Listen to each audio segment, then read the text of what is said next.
Ce week-end aura lieu la 86e cérémonie des Oscars. Comme chaque année depuis 1929, le temps et les souffles seront suspendus après ces 5 mots. And the Oscar goes to... Mais plus qu'une simple remise de prix, les Oscars, c'est un véritable show. Et cette année, c'est la star de la télé Ellen DeGeneres qui, pour la 2e fois, en sera la maîtresse de cérémonie. Lorsque le maître de cérémonie des Oscars arrive, il est accueilli avec enthousiasme par la salle. C'est-à-dire qu'avant qu'il parle, on sent qu'il est porté. Et même si la première vanne ne marche pas, on est avec lui. Les Césars, et tous l'expliquent, Gad Elmaleh, Valérie Lemercier et autres, qui ont l'habitude de la scène. Ils arrivent, ils ont face à eux un mur, et en fait, pour que les gens arrivent à se détendre, pour que les gens arrivent à rire, il faut vraiment laisser passer 10-15 minutes. Et une fois que tout le monde est bien installé, la cérémonie peut commencer. Pendant plus de 4 heures, les prix vont déferler. Il y aura des larmes de joie, des applaudissements, voire des standing ovations. Et parmi ces moments forts, il y aura de grands symboles, comme ce premier Oscar remis à une actrice noire. La première actrice noire qui a eu un prix, c'est Hattie McDaniel. My heart is too full to tell you just how I feel. And may I say thank you. C'était pour Autant n'emporte le vent. Et après, on a longtemps attendu Sidney Poitier. Puis ensuite, il y a eu Denzel Washington et Halle Berry. Et cette année où Denzel Washington et Halle Berry gagnent, il y a Sidney Poitier qui a aussi un Oscar d'honneur. Mais on est dans les années 2000. L'Académie des Oscars s'avère donc assez frileuse, voire conservatrice. Mais c'est aussi une occasion inespérée de faire entendre un discours politique parfois controversé.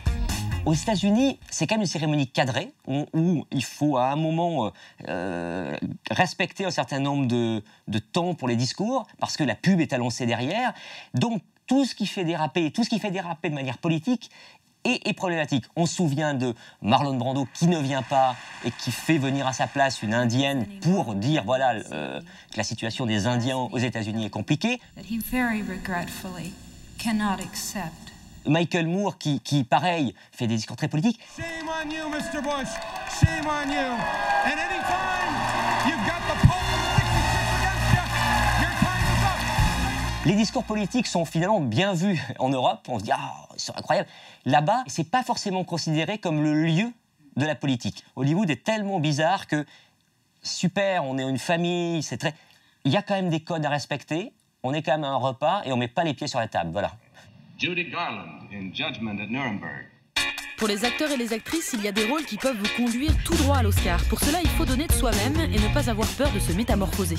Les Américains adorent que l'acteur fasse une composition qui soit loin de lui. Alors c'est un De Niro qui prend des kilos. Il y a quelque chose qui plaît beaucoup, mais qui plaît au public et qui est professionnel, c'est on se transforme. Voilà. Être acteur, c'est se transformer. Donc le meilleur acteur, c'est celui qui se transforme le mieux, quelque part. Et dans ce domaine, il y a les incontournables. Meryl Streep, c'est l'actrice la plus nommée de l'histoire de la cérémonie. Elle l'a été 18 fois. T'as aucune chance, Barbara. Mais le grand patron des nominations, c'est le réalisateur Steven Spielberg. Il réunit à la fois le cinéma de l'entertainment et puis des sujets beaucoup plus graves. Mais en même temps, il gagne, c'est pas pour E.T. qu'il gagne, hein. Quand il est meilleur réalisateur, il gagne pour La liste de Schindler et pour Le soldat Ryan. The Oscar goes to Steven Spielberg for Schindler's List.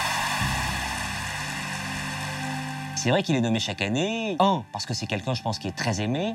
2, parce que ça réunit vraiment tout ce qu'Hollywood a envie d'être. L'entertainment, c'est important. Et puis, c'est quelqu'un qui, tout en faisant ce cinéma à popcorn, va parfois s'aventurer vers des sujets graves et les réussit et trouve son public. En attendant de connaître le Cru 2014, on peut déjà rassurer les perdants. L'histoire des Oscars compte aussi de grands oubliés. Moi, je citerai Chaplin, je citerai Citizen Kane, qui n'a jamais eu l'Oscar du meilleur film. Marilyn Monroe n'a jamais été nommée aux Oscars. James Dean n'a jamais reçu non plus. Une fois encore, c'est pas la perfection totale. Et c'est ce qui fait que, d'un seul coup, on aime aussi les regarder. C'est-à-dire que même si des favoris s'imposent, il y aura toujours des surprises. Mais la liste des gens non oscarisés est impressionnante.